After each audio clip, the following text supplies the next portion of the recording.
Mas de que modo a figura de Satanás caracteriza o inimigo? O que é Satanás e como aparece ele na Terra? Os evangelhos do Novo Testamento quase nunca o identificam com os romanos, ligando sempre aos inimigos de Jesus, que seriam os judeus, sobretudo a Judas Iscariotes, e aos principais sacerdotes e escribas. Ao inserir a história de Jesus no contexto da guerra cósmica, os autores do Evangelho expressaram de maneira variada sua aproximação com a minoria aguerrida de judeus que acreditavam em Jesus e sua desolação com o que consideravam como apostasia da maioria de seus irmãos judeus no tempo de Jesus, bem como no seu próprio tempo. Conforme veremos, os discípulos de Jesus não inventaram a prática de endemoniar inimigos dentro do seu próprio grupo, embora os cristãos, os muçulmanos após eles, levassem mais além esse costume, com enormes consequências, do que seus predecessores judeus haviam feito. Ainda assim, quem eram os verdadeiros inimigos de Jesus? O que sabemos do ponto de vista histórico sugere que eles eram o governador romano e seus soldados. A acusação contra Cristo e sua execução foram tipicamente romanas. As autoridades romanas, sempre vigilantes ao menor sinal de sedição, eram implacáveis ao reprimi-la. Observamos que a captura e execução de criadores de casos, em especial dos que provocavam demonstração pública de protesto, eram medidas rotineiras das forças romanas estacionadas na Judéia. No século I, os romanos prenderam e crucificaram milhares de judeus acusados de sedição, muitas vezes sem julgamento.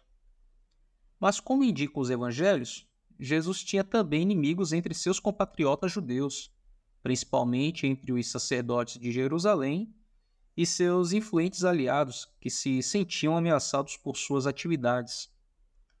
O ponto crucial é o seguinte: se os discípulos de Jesus tivessem se identificado com a maioria dos judeus e não com a minoria em particular, poderiam ter contado a história de Jesus de maneira muito diferente e com a plausibilidade histórica muito maior.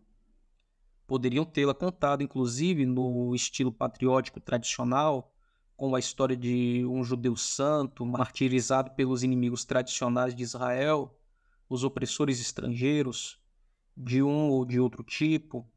O livro bíblico de Daniel, por exemplo, conta a história do profeta de mesmo nome, que, embora ameaçado de uma morte terrível, que era ser devorado por leões, ainda assim desafiou o rei da Babilônia em nome de Deus e do povo de Israel. Isso está no livro de Daniel, no capítulo 6, a partir do versículo 1 ao 28. O primeiro livro de Macabeus fala sobre o sacerdote Matatias, que desafiou os soldados sírios quando eles ordenaram que adorassem ídolos, e Matatias preferiu morrer a trair sua devoção a Deus. Mas, ao contrário dos autores do livro de Daniel ou de 1 Macabeus, os que escreveram os evangelhos resolveram dissociar-se da maioria judaica e focalizar, em vez disso, o conflito entre judeus, especificamente em sua queixa contra os que resistiam às suas alegações de que Jesus era o Messias. Nos evangelhos, como veremos adiante, a figura de Satanás tende a expressar essa dramática transferência de culpa das nações para os membros do próprio povo judeu. As variações em cada evangelho, quando descreve as atividades da oposição demoníaca, isso é, dos que eram considerados como inimigos, expressam, segundo penso, uma grande variedade de relacionamentos, não raro de profunda ambivalência, entre os diversos grupos de discípulos de Jesus e grupos judaicos específicos, que cada autor considera como seus principais adversários. Mas desejo evitar uma simplificação excessiva e, não obstante, parece justo dizer, em todos os casos, a decisão de inserir a história de Jesus no contexto da luta de Deus contra Satanás tende a minimizar o papel dos romanos e atribuir culpa crescente aos inimigos de Jesus.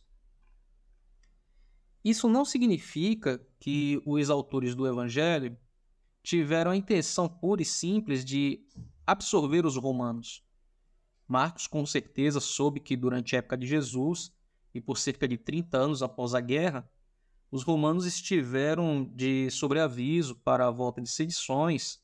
Os membros de um grupo leal aos sediciosos condenados corriam risco, e é provável que Marcos tivesse esperança de convencer os leigos que talvez lhe lesse o relato de que nem Jesus nem seus discípulos constituíam qualquer ameaça à ordem romana. Mas no bojo da narrativa de Marcos, os romanos, mesmo os poucos retratados com alguma simpatia, permanecem na essência como estrangeiros. Conta a história de Jesus no contexto que, para ele, tinha mais importância, o da comunidade judaica. E aqui, como em quase todas as situações humanas, quanto mais interno o conflito, mais renhido e violento se torna.